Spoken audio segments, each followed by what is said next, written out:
BD news.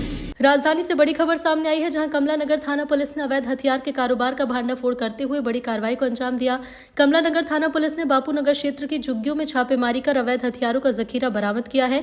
Police को सूचना मिली थी कि झुग्गी नंबर 16 और 54 में लंबे समय से अवैध रूप से हथियार बनाए और बेचे जा रहे हैं।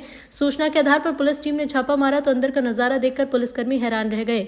आरोपियों ने घर के भीतर ही हथियारों का भंडार जमा कर रखा था। पुलिस ने मौके से 79 घातक हथियार बरामद किए, जिसमें 75 अवैध छुरियां और 4 लंबी तलवार शामिल हैं। पकड़े गए आरोपियों की पहचान चंदन विश्वकर्मा और दुर्गेश विश्वकर्मा के रूप में हुई है। दोनों से हथियार बनाने और खरीद बिक्री से संबंधित लाइसेंस मांगा गया, लेकिन वो कोई भी वैध दस्तावेज प्रस्तुत नहीं कर सके। पुलिस के मुताबिक आरोपी पिछले कई सालों से अवैध हथियार के निर्माण और बिक्री का कारोबार चला रहे थे। दोनों आरोपियों के खिलाफ आर्म्स एक्ट समेत अन्य धाराओं में मामला दर्ज कर हिरासत में लिया गया। जी भाई, यहाँ पिछले कुछ दिनों से सूचना प्राप्त हो रही थी कि बापू नगर क्षेत्र में कुछ जो लोग रहते हैं वो कुछ अवैध हथियार बना रहे हैं और बेच रहे हैं। सूचना पर कल मेरे द्वारा 4 टीमें बनाई गई थी।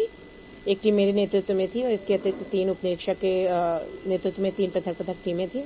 6-7 सदस्य प्रत्येक टीम में थे। महिलाएं समस्त थी, उसमें महिलाएं भी थी।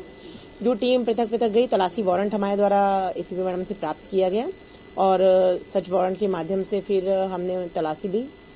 जो वो बापू नगर में दुर्गेश विश्वकर्मा एवं चंदन विश्वकर्मा दोनों से 2 मिले, जिनके बारे में सूचना क्लियर थी कि इनके द्वारा अवैध हथियार बनाए और बेचे जा रहे हैं। सूचना पर तस्दीक की और इनके घर पर इनको ले जाकर रेड की गई।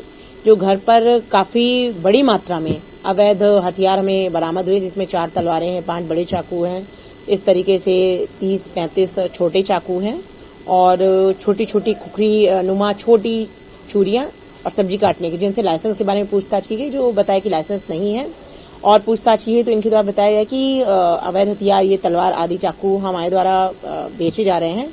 आपराधिक प्रकृति के लोग आकर ये लेते हैं हमसे और हम इनको बेचते हैं, इसलिए बनाए जा रहे थे। लाइसेंस ना होने से इनके विरुद्ध 25 आर्म्स एक्ट के तहत अपराध पंजीबद्ध किया गया है और इनको जीआर पर प्रस्तुत किया जा रहा है।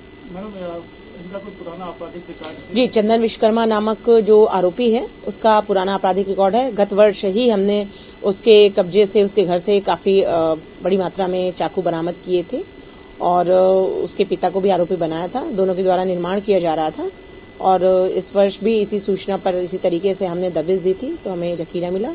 तो चंदन विश्वकर्मा के विरुद्ध आपराधिक रिकॉर्ड है। दुर्गेश विश्वकर्मा के संबंध में अन्य थानों से भी जानकारी प्राप्त की जा रही है रिकॉर्ड के बारे में। मैंने ये बताया कि किन आपराधिक को हथियार बेचते थे, या सिर्फ भोपाल में बेचते थे या भोपाल के बाहर भी हथियारों की सप्लाई किए करते थे? अभी तक तो इनके द्वारा बताया जा रहा है कि भोपाल में ही जो हैं आपराधिक किस्म के व्यक्ति, उनके द्वारा ही खरीदी की जा रही थी।